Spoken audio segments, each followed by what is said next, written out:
Mommy, buy this dollhouse. Anak, damit na lang muna, ha?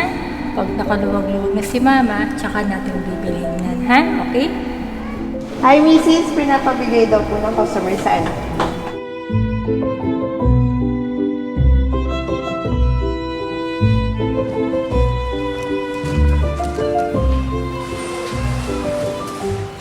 Mami, eto yan. Nak, ito munang dal bibili ni Mama, ha? Apo. Pag may pera na si Mama, bibili natin yung dollhouse, ha? Sige na, anak. Bigay mo na kay ate. Hi, Mrs. Pinapabigay daw po ng customer sa anak.